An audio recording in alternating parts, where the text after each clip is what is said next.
Hello and welcome to another video with me, Winner Android, to another video of Weekly Andrew, in which I literally just spent the last hour and a half trying to get my audio to work, considering OBS just randomly decided to just stop capturing my audio. In OBS, it clearly shows that it is getting my microphone audio, but it just wasn't capturing it for some reason. And I spent the last hour and a half trying to fix it until the OBS just randomly decided to start working again. Fucking computers and anything to do with it. God. But, yeah.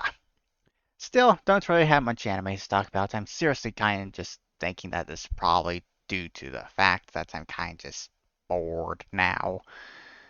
And I just don't really feel like talking about anime very much, but still, I'll try to at least get one anime each week to talk about. But, yeah. Guess I'll get straight to Overlord then, considering that's the only thing I actually have to talk about here, considering, yeah, I didn't really have much else I want to mention. So, overall, when it comes to the previous seasons of Overlord, I actually don't really remember very much exactly how everything that happens, but overall, I do remember stuff that's happened, but I don't really know everything. But, yeah. Some things that I've seen so far through this season, everything that, yeah. Heinz.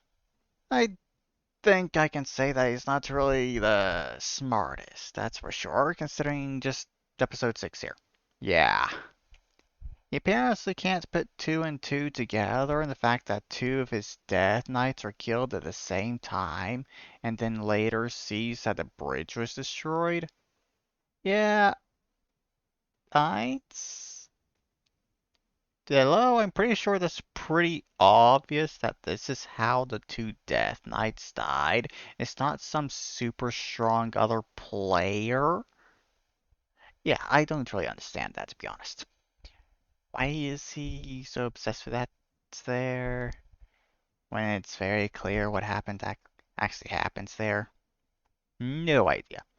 And also, another thing that I kind of definitely have noticed so far is that Ainz has no idea how to actually rule a kingdom at all, which you can't really blame him for that, considering he's just a random dude, basically.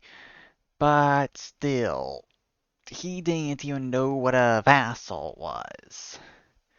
And I'm pretty sure I knew what a vassal was before I even started playing strategy games and everything. Or at least a general idea of what it was. Yeah. Hmm. But, yeah. One thing I kind of just really don't like about Ainz when it comes to that whole thing, there, just him not really knowing how to rule a kingdom, is the fact that he doesn't even try to do it himself and just kind of puts all the work onto everyone else because he doesn't know actually how to do anything. But I honestly feel like he should at least try to do that himself. Just saying. But he doesn't, which is annoying. And also, one thing I can clearly easily say is the fact that he is putting up the facade and everything to keep up the appearances for all the servants and everything, when I'm pretty sure he could just tell them absolutely everything and they would still absolutely adore him and everything because he's a supreme being and everything. Yeah. Above anything else, they are loyal to him and other supreme beings. He could literally say anything and they'll be okay with it. So he could literally tell the truth and everything that's happened and they still be completely okay. So yeah, I honestly don't understand everything here. It's very clear that he could just tell them, but yeah, he's apparently not smart enough to do that. But yeah, I think we kind of covered the fact that he's not very smart. But yeah, I don't actually really have anything else to really say about Overlord. And overall, when it comes to other anime, yeah, there are things I want to mention when it comes to other anime, but Yeah, it's like one thing for a few of them, and that's it. And it doesn't really feel like it's enough to really worth putting in a video or something. So, yeah. I guess moving on to Devious World. Yeah, only other thing I actually have to talk about today. In which Devious World, yeah, I have actually finished it. Finally. After over a year and a half, I have finally gone through all of the content in the darn thing. So, yeah, I guess I'm just going to go ahead and start kind of just going through things here, starting off with Mare, or something, Japanese, so Mare-i. Don't really know how to really get that to flow off the tongue and everything, but yeah. Single mother and everything here, you only actually have a choice of having a single side, but currently, none of the other options there are available yet. And yeah, just overall, first thing, you end up catching up masturbating, and then you get the choice of doing something or not, basically. And for the most part, I kind of think, nah, I think it's pretty evenly split on this with the content. Like half the content's for one for doing something and the other is for not doing anything. But for the do something side, you basically get him a girlfriend, basically, in which you then get a choice of one being his own age or someone older. And of course, the ones his age, you got two options currently available. May, which is a tomboy, which is, well, a lesbian.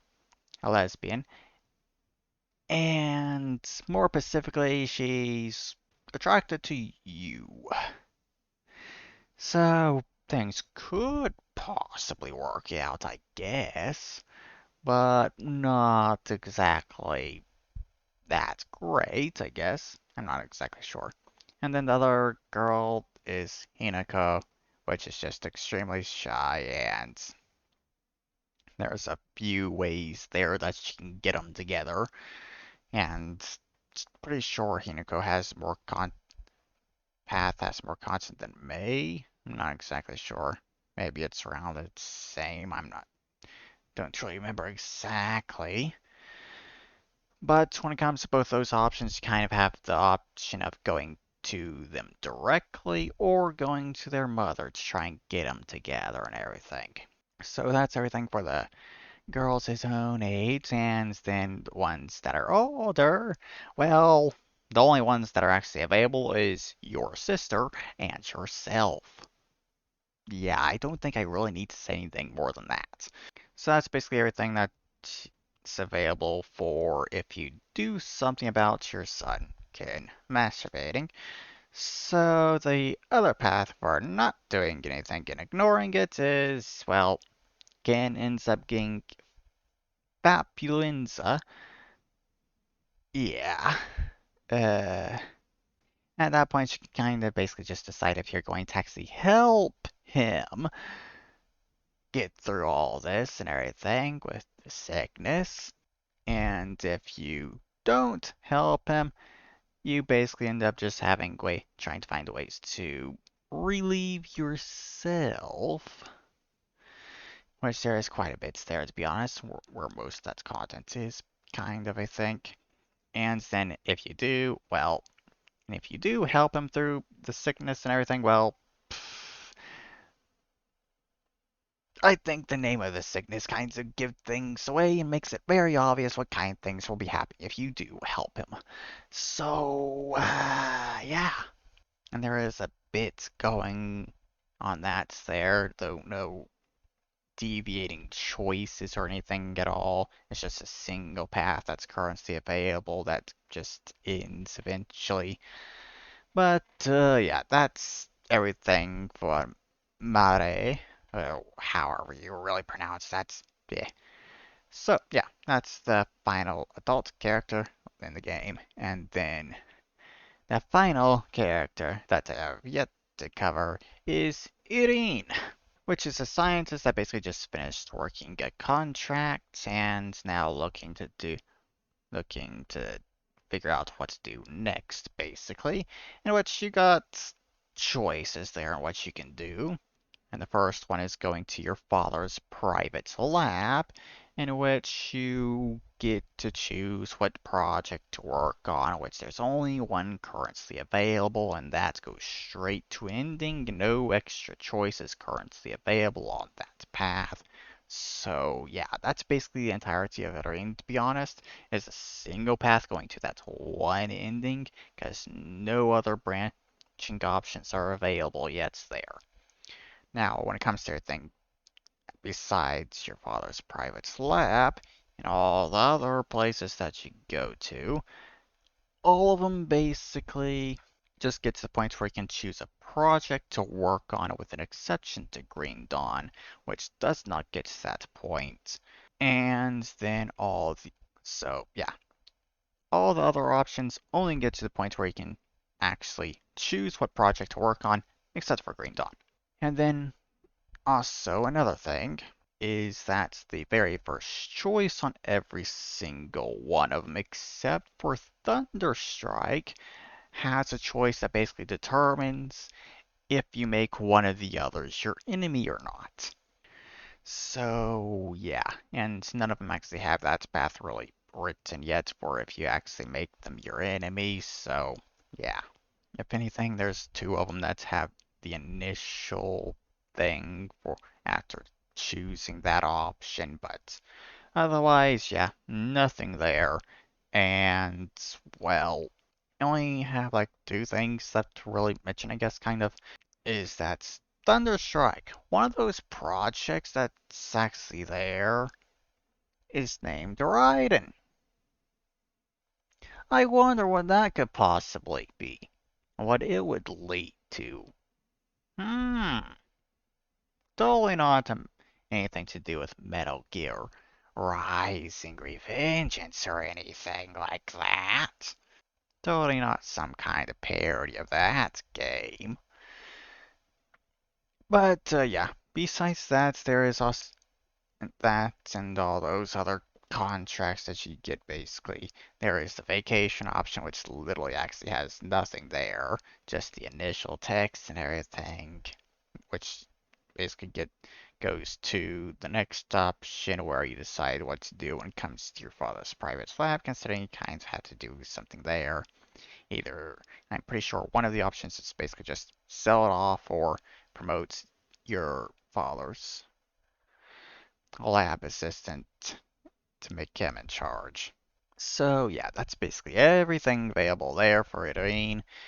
And literally the only thing that was actually available for was the single path for Faller's private lab, and that's it. So yeah, Irene probably actually has the least content out of all the female characters in the game. Just say. But yeah, that's Devious World done.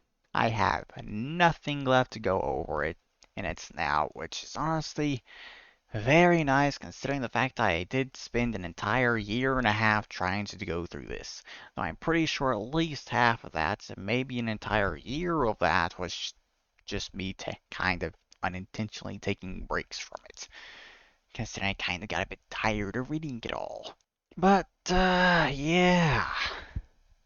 I guess at this point I'll probably start actually getting back to some of the other games I was playing, which I think it's been maybe half a year since I really touched any of those now, and it's probably a very good time to be getting back to those considering some of a decent amount of those were kind of doing reworks, and they have kind of finished those reworks, like Lessons in Love and I'm pretty sure OPI Odyssey, I guess, maybe? I'm not exactly sure, but OPI Odyssey will be getting an update at the end of this month, probably, and yeah, it will be getting another update end of this month. I still haven't played the previous update that was released, so I need to get around to doing that, I guess.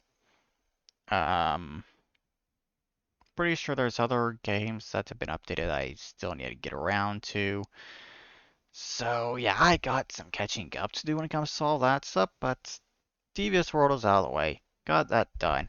I can kinda try and focus on getting all the other games done now as so yeah.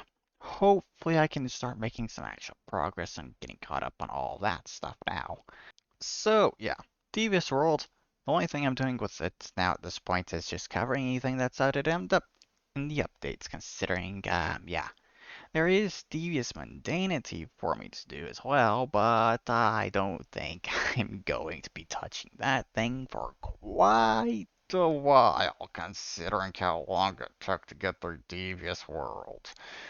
The fact that I know one thing in devious mundanity will take absolutely forever to do, and I'm not looking forward to, and that is the fucking Ruby parody in the damn thing.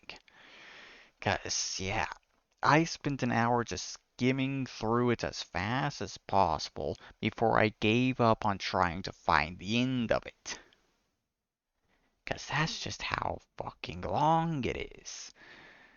Yeah, I'm not looking forward to that very much, unless that whole Ruby parody is actually has a pretty good story going on. Then maybe I can get into that. But otherwise, nope. And I probably won't be touching it for quite a while. So, yeah, done for now, I guess. So, yeah, another week without any streams at all because I just haven't gotten around to it, of course.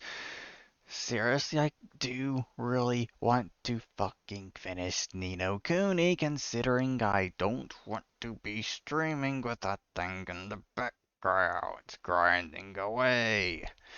So, yeah. Level 77 on there. I think I've gone up like 2, maybe even 3 levels this week, which I think is pretty good progress. But, yeah, I still have quite a ways to go. Considering I definitely need to get to level 90 at the very least before I can stand a chance at finishing it. Yeah. And also, I'm pretty sure I should be able to finally get a 4-star light sword on there because of one of the events that's just started the other day.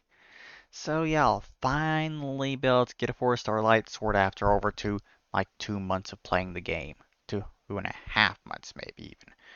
But yeah, that's very nice. I of course won't be able to level it up very much annoyingly.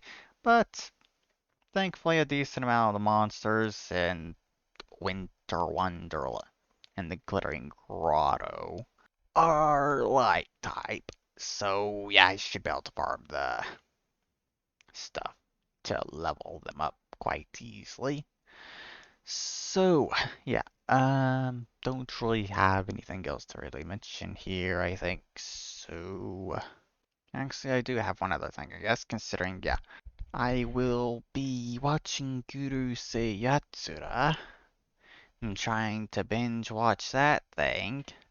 And I was planning on trying to actually have that thing fully binged watched and everything before the remake starts airing next season, but yeah, I don't think I'll be able to do that now, considering the fact that uh, if I wanted to do it, I'd probably have to be watching like 5 or 6 episodes a day at this point, and yeah, I don't think I can really do that very easily. So yeah, I don't think I'll be getting that thing done or the reboot actually, before the remake actually starts airing, which is annoying. But I do have like nearly 200 episodes in that thing to watch, plus all the other stuff that it has. So I also kind of want to try to watch as well. But yeah, I don't think it's really that much of a problem considering the remake kind of airs for an entire year, which is something I didn't notice until this week, considering that apparently it's getting 46 episodes. So it's airing for an entire year. I have not seen that before, to be honest. Besides things like One Piece that's never ending, and other anime that's just constantly getting episodes all the time. This is the first time I've actually seen something that airs more than 2 cores. So yeah, wonder how the production for that thing's going to be, considering that. One full straight year of airing, with no breaks apparently. Maybe like 1 or 2 weeks, considering it is too short of an entire year. I'm pretty sure.